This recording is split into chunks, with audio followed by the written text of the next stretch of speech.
quê? A gente não vai falar hoje sobre reunião de pais. No próximo encontro da DISAL, dia 18, a gente vai falar também um pouco sobre reunião de pais. Tudo bem?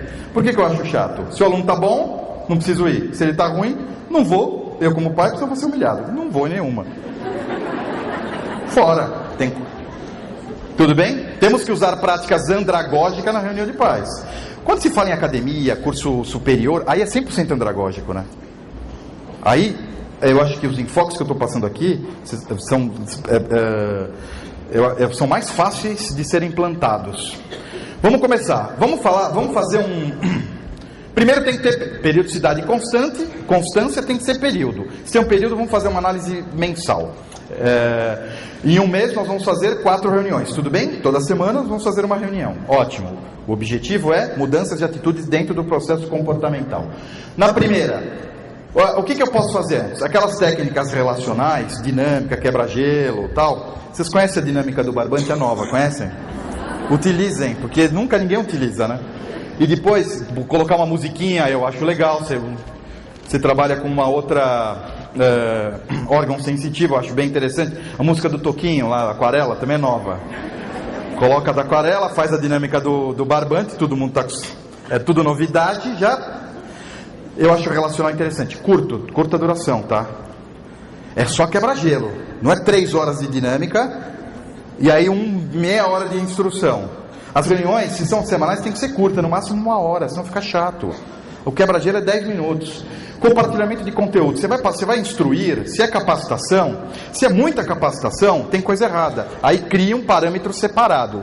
As reuniões de monitoramento não são reuniões de capacitação. Uma coisa não tem a ver com outra. Reunião de capacitação faça em paralelo. Faça um treinamento à noite e etc.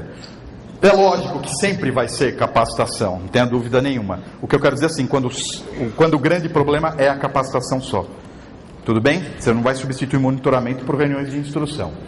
Primeira etapa, apresentação, metas e objetivos. Segunda etapa, checklist e feedback. E depois a gente fecha o processo. São as 3 etapas que a gente vai trabalhar. Primeira semana. Então vamos lá. O que eu faço na primeira semana? Técnica andragógica. Objetivos definidos. Gente, esse mês, professores, o que a gente vai fazer? Equipe de atendimento, muito mais simples ainda. Você tem meta, muito mais fácil. Você tem um objetivo concreto. Eu quero tantas matrículas, tantos atendimentos, tanto telemarketing, tanto isso. Acabou, está resolvido. Lá no final do mês, naquela ponta, eu vou apresentar o organograma. Por que eu tenho que mudar o organograma? Porque se tiver aquelas funções orgânicas, estão lembrados? Estão lembrados das funções orgânicas? Desenvolvimento e liderança? Tem que ter. Tirar da zona de conforto, sempre cutucar a pessoa, crie funções orgânicas. Se não tiver, crie. Porque aí você tira as pessoas da zona de conforto. Então, sempre um organograma novo. Entrega o organograma na mão de cada um, cola na parede. Número 1. Número 2. Estabelecer metas e objetivos. O que é meta? É o caminho. Eu quero isso. E qual que é o objetivo final? Esse. Tum. Sempre concreto. Tudo bem? Numa periodicidade. Em um mês eu quero isso.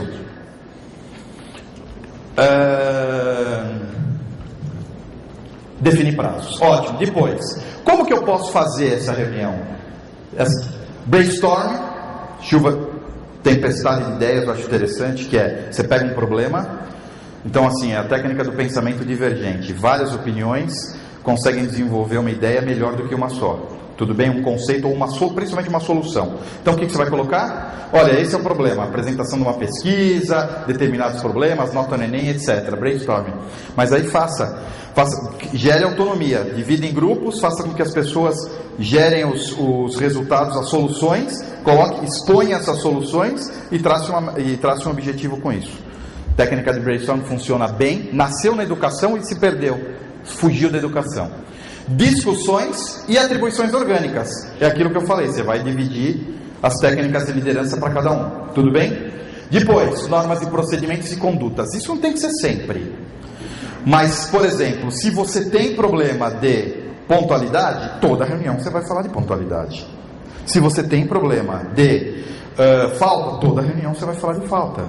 Tudo bem? Condutas erradas persistentes precisa do quê? De monitoramento persistente. Sempre você vai bater na mesma tecla. Essa é a primeira etapa. Primeira semana. Segunda e terceira semana. o recheio. ênfase nas técnicas experienciais. Quais são? Experiências concretas, aquilo que eu falei, a vivência. Eu assisti uma aula X e eu quero passar para vocês o que eu achei legal e o que tem que ser corrigido. Posso dar nome aos bois? É lógico que pode. Eu estou dentro do processo, é um processo positivo. A gente está no mesmo barco. Apresentação e discussões de casos especiais, ou alunos especiais, comportamentos especiais. Por quê? Porque aí surge o quê? Surgiu um problema, uma solução que a gente ainda não conversou sobre esse assunto, todo mundo aprendeu. Então isso é um processo de aprendizagem. A gente aprendeu a primeira vez. Todo mundo já sabe como lidar com esse aspecto especial. Ele deixou de ser especial, deixou de ser diferente. Apresentação de projetos e atividades diferentes. Simulação, aí fora da área pedagógica, dentro da área de atendimento, simulação de atendimento eu acho importantíssimo. Você me atende, eu te atendo, etc. Camuflada, escutar camuflada e correção de camuflada também é uma técnica andragógica. O que é camuflada? A gente grava o atendimento de vocês e manda para vocês. Todo santo mês é feito. Se não recebeu, as camufladas são muito pesadas. Ligue para a sua GR, que foram feitas sim, todas, tudo bem? Isso eu acho importante. Vamos escutar, vamos nos escutar. Convidar o professor a assistirem aulas. Um professor assistir a aula do outro. Eu vi isso numa escola, achei interessante. Tinha janela, o professor, ao invés de ficar na sala dos professores, convidou para assistir uma aula modelo, uma aula interessante. Além de tudo, junto o grupo, né? É lógico, sempre com muito cuidado.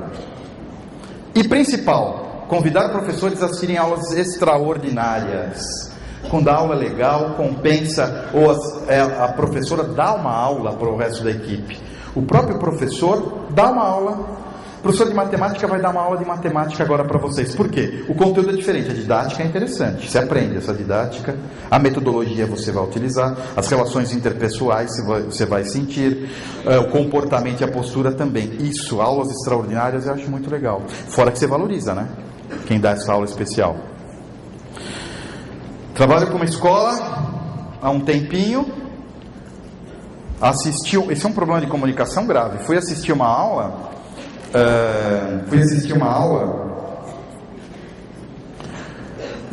Fui dar uma palestra. Isso há um tempo, 5, 6 anos atrás. Acho que eu já falei para vocês. Fui dar uma palestra numa escola muito grande. Tinha um tanto assim de professores. Só que eu cheguei muito cedo. Aí eu fui assistir uma aula de física. Aí eu aprendi física naquele dia. Porque foi uma aula vivencial. Vocês sabem, tem algum professor de física aqui? Não. Então pode falar mal. Eu aprendi física agora. Vocês lembram o que é x igual a y dividido por 4, fora não sei o que lá, é uma molinha, não tem uma molinha, não sei o que lá? Porque aquilo é teórico puro, né? Teoria pura. Aí eu aprendi, ele ensinou de uma forma prática a utilização dos recursos. Foi espetacular a aula. Eu cheguei na hora da palestra e falei: parabéns, professor, tua aula foi sensacional, espetacular. Nenhum professor sabia que ele estava participando de um congresso na Escandinávia, nos Países Baixos, sei lá onde que era, e estava num concurso de robótica também, estava entre os primeiros. Se o próprio professor do seu lado não sabe, como você quer que alguém saiba? Me explica.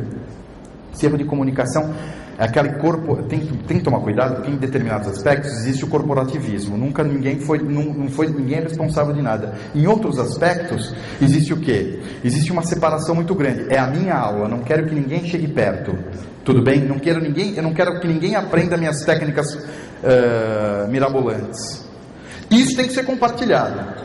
Depois, checklist. Checklist é aquela sessão, é aquela técnica anti-pragmatismo. Todo mundo sabe o que tem que ser feito. Então vamos lá. Estou com a minha lista aqui no meu organograma e vou fazer um checklist. Você fez isso, você fez aquilo, você fez isso, você fez aquilo, você fez isso, você fez aquilo, você fez isso, você fez aquilo, pronto. A partir do momento que numa reunião todo mundo sabe quem fez e quem não fez, na próxima reunião eu não vou ficar esperto? Sim ou não? Porque agora você não deve só a mim. Vamos conversar em particular. Não, isso é terapia. Vamos em grupo. Então você fez, você não fez, você fez, você não fez, você fez, você não fez. Tudo bem? feedback, lógico que a partir do momento que você faz a crítica construtiva, ou então você valoriza determinada ação, você dá um feedback, somente na crítica construtiva. Olha, você foi bem nisso, nisso, nisso, só que o finalzinho da aula você deu uma sentada, você fez isso, determinada coisa errada. Eu acho, ou então é interessante que você faça isso, isso e isso, dessa forma. Tudo bem? Aí existe o ensinamento. Depois, meritocracia intrínseca. Valorize aquilo que você quer que se repita. Toda vez que você mostrar para o grupo um determinado comportamento, ação, projeto, realização positiva, você vai gerar unidade. Esse é o modelo que eu quero, o modelo positivo, tudo bem? Esse é o modelo que eu quero. No outro, se você conseguir equilibrar melhor, não pode ser sempre a mesma pessoa. Esse é o modelo, depois esse, depois aquele e tal. A pessoa que nunca é valorizada é porque tem alguma coisa errada. Tudo bem? Tem alguma coisa errada com ela. Aí sim, você pode fazer o coaching individual. Chamá-la e conversar, porque ela vai ficar chateada, não tenha dúvida nenhuma. Você pode fazer o coaching individual. Mas não é por causa dessa pessoa que você vai deixar de valorizar o restante. Tudo bem? Final do mês. Primeira semana.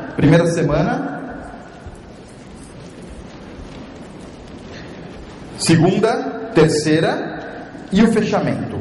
Como que eu fecho o processo? Análise de desempenho. Nós conseguimos ou não conseguimos? Foi realizado o processo ou não foi realizado? De forma concreta.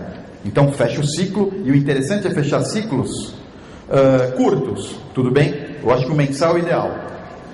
Quais as metas, objetivos e prazos, se a gente conseguiu fazer, quem conseguiu realizar e quem não conseguiu e o porquê. O porquê, depois assim, quem não conseguiu cumprir, feedback, olha, negativo, precisa ser feito dessa forma, e o positivo, valorize aquilo que você quer que se repita. E a meritocracia extrínseca, que é um processo andragógico, a gente gosta de ganhar presente, então dê presente. A escola faz a meritocracia extrínseca, que é o ganho, o benefício, justo aonde não tem que fazer, e não faz aonde tem. Aonde que ela não tem que fazer? Em sala de aula. E nós somos grandes meritocratizadores extrínsecos dentro da sala de aula. Quer um exemplo? Já falei isso também. Pergunta para o aluno, por que você tem que estudar? O que ele responde? Para tirar o quê? Para tirar nota. Se não, meritocracia extrínseca, tirar nota. Se não, o que acontece? Sou reprovado, meritocracia extrínseca. E se eu for reprovado, meu pai me mata. Meritocracia extrínseca e práticas motivacionais. Conclusão: parei de fazer prova, parei de aprender. Concordam? Porque esse é o problema da meritocracia extrínseca. Você começa a dar, quando você tira eu paro. Então tem que ser em doses homeopáticas. Tudo bem? Tem que ser de vez em quando só. Mas para adulto sim, para adulto tem que ser feito. Vamos lá, análise de desempenho. Esse aqui eu apresentei no último evento, temos uns novos. O que é essa análise de desempenho aqui? Relatório de observação dirigida. Visitei uma escola no Espírito Santo, em Aracruz, e tinha uma coordenadora que entrava com o relatório carbonado, com carbono, folha carbonada, 2 cópias.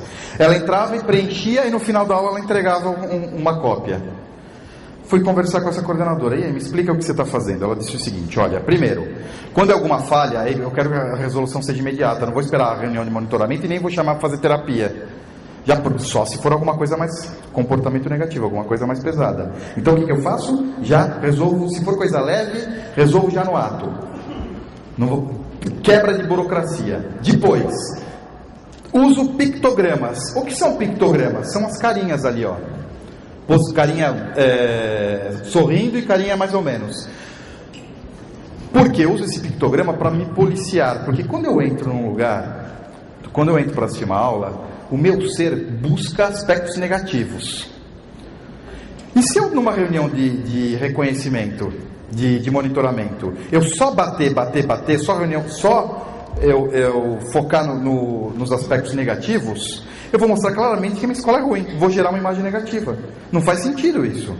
Então, sempre quando eu busco uma imagem negativa, eu busco uma positiva.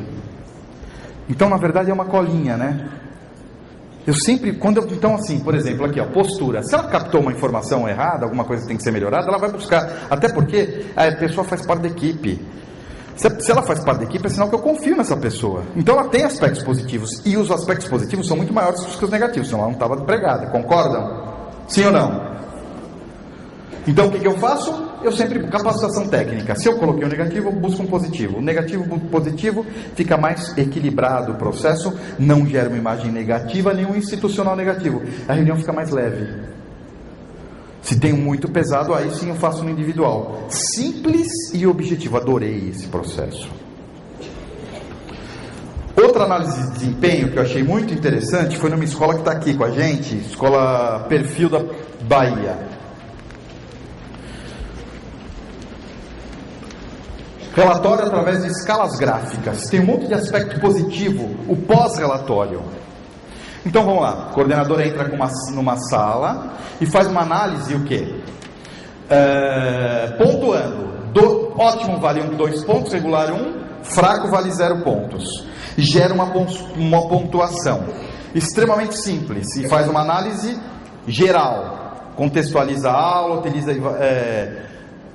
utilize vários exemplos para facilitar o entendimento, está atento às dúvidas levantadas, corrige atividades, está atento aos questionamentos e erros, etc. Vai fazendo um checklist, de novo, para não se perder. Porque aí fica uma avaliação concreta. Senão se você não tiver um guia, você faz uma avaliação subjetiva. Tem dia que você está de mau humor, tem dia que você está de bom humor. Tudo bem? Então fica mais fácil você fazer uma análise mais fiel e mais justa, né? Depois que você fez essa análise, por que você fez essa pontuação? Que é aí que eu acho que é o pulo do gato, eu acho muito interessante. Essa pontuação, ela gera o quê? Um gráfico. Dá uma olhada aqui, o professor 1, está muito claro. Por quê? Porque a gente nunca sabe se existe evolução. Como que a gente vai acompanhar a evolução de um professor? A melhor forma de acompanhar qualquer tipo de evolução ou fazer qualquer tipo de monitoramento é através da imagem mental. A imagem mental visual, nossos órgãos, o principal órgão sensorial, visual. Então, a partir do momento que você tem esse gráfico, você percebe, olha, o professor 1, no dia a dia é muito complicado, muito difícil você ver se evoluiu ou não. Você se perde. O professor 1 está em evolução e está bem. Tem a pessoa que está na média e tem um professor que precisa melhorar. Vocês concordam? Esse acompanhamento ele é muito interessante, porque tem outra característica andragógica que é meio chata, mas que existe, dados comparativos. Se a gente tem dados comparativos, se torna um processo concreto. Isso é um dado comparativo. Você tem um professor muito bom, você tem uma média e você tem um cara que está abaixo. Meu amigo, você está abaixo da média. É sinal que isso tem que ser melhorado. Você pode colocar, aí você cria também um critério de metas, de escala, ótimo e bom, satisfatório e fraco, tudo bem? Eu acho simples e eu acho muito prático de ser utilizado para você fazer um acompanhamento efetivo, ao longo de muito tempo. Dentro do gráfico você vê a evolução do professor.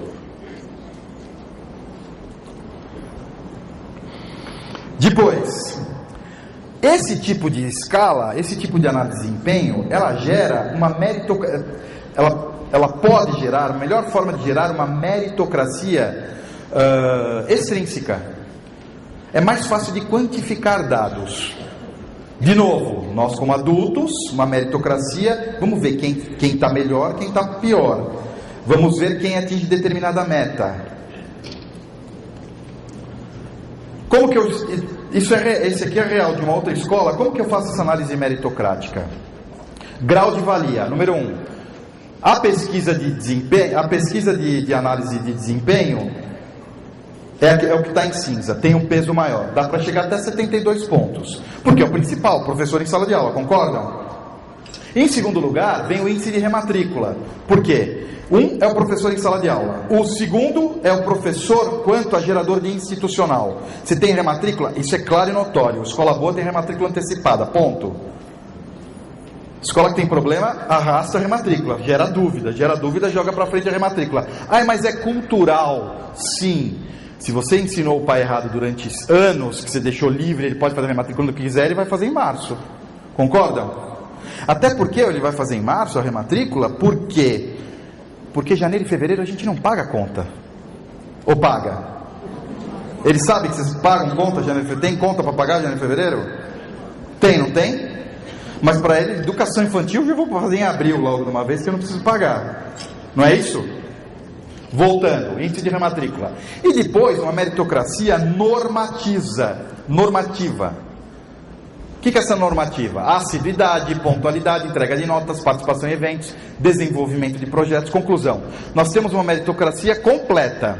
Você faz análise do professor em sala de aula, você vê o institucional do professor, isso está relacionado, esse institucional do professor, índice de rematrícula, está relacionado a relações interpessoais, sim.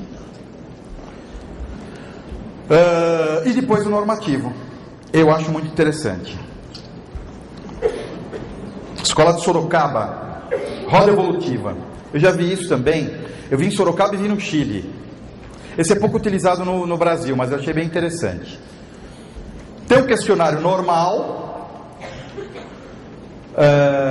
parecido com aquele outro, inicial, das carinhas, onde a coordenadora faz uma análise do objeto. Qual é o objeto? Faz uma análise de determinados critérios, por exemplo aqui, postura, relação interpessoal, mas são basicamente os mesmos critérios que são avaliados.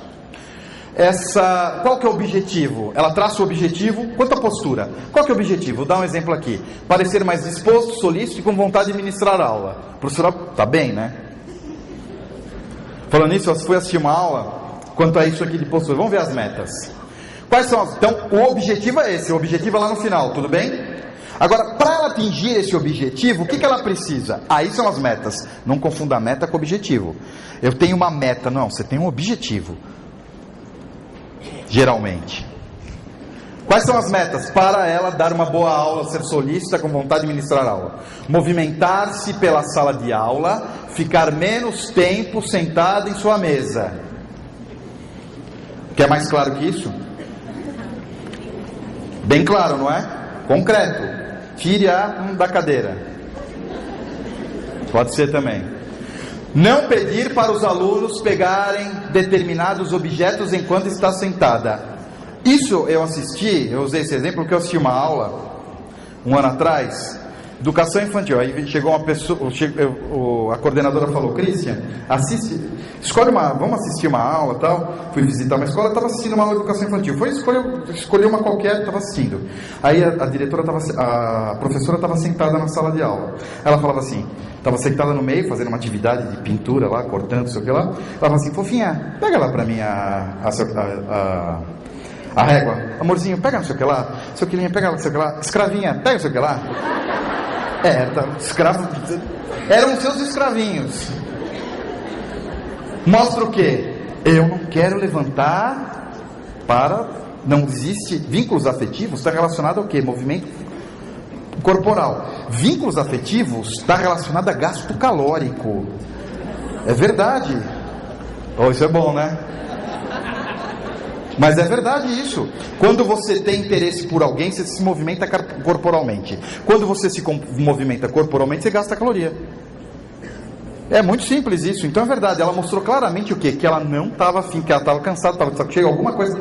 Mesmo ela sorrindo, o corpo dela estava mostrando. Aí aquela comunicação dicotômica. Meu corpo está falando, a minha boca está falando, fofinha, amorzinho, sei o que lá, e meu corpo está dizendo o quê? Quero ir embora, quero ir embora, quero ir embora, quero ir embora. A criança é extremamente sensível a isso, principalmente porque que você passa o ano todo com essa criança. Então, ela tem muita clareza da comunicação não verbal do professor, não tem? Então, essa escravidão que ela estava, técnica da escravatura lá, da escravidão que ela estava usando, a criança, lógico que percebe de uma forma, pode até de uma forma subliminar. Movimento corporal, relações interpessoais, interesse está relacionado ao movimento gasto calórico. Professora, eu quero saber sobre isso, isso, isso. Se eu fiz isso, natural significa eu estou interessado verdadeiramente. Movimento não. Movimento tem um nome. Depois, agora se ela disser, pois não, meu corpo não se mexer, pode ser que ela não esteja interessada. Sempre quando é adulto, pode ser, tá? Não é aquela história de, vocês leram aquele, como é o nome daquele livro de postura lá? Linguagem não verbal, não, o corpo fala. É uma piada, né? Se o pé está virado para cá, é sinal que você quer ir embora. Você está cruzada porque você está com você está com, não, você está corpo fechado. Vai se benzer lá, não. Tem nada a ver, não, os membros não tem essa ligação. Existe a ligação, fugindo um pouco assim, a ligação direta, mas tem uma coisa que é séria. Interesse tem a ver com o movimento corporal. No mínimo você coloca o ombro para frente. E não é ser humano, qualquer mamífero. Isso é verdade. Então ela não estava interessada em dar aula.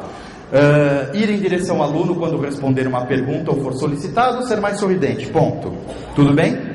Próxima vez que ela assistir essa aula, a coordenadora ela vai fazer um checklist para ver se foi solucionado o problema, se ela cumpriu ou não, se ela adquiriu um novo hábito. Tudo bem? 80%, se ela adquirir 80% desse hábito, ela entra na roda evolutiva. Isso eu acho legal, sabe por quê? Porque essa roda, ela parte do princípio, essa técnica, que não tem retrocesso.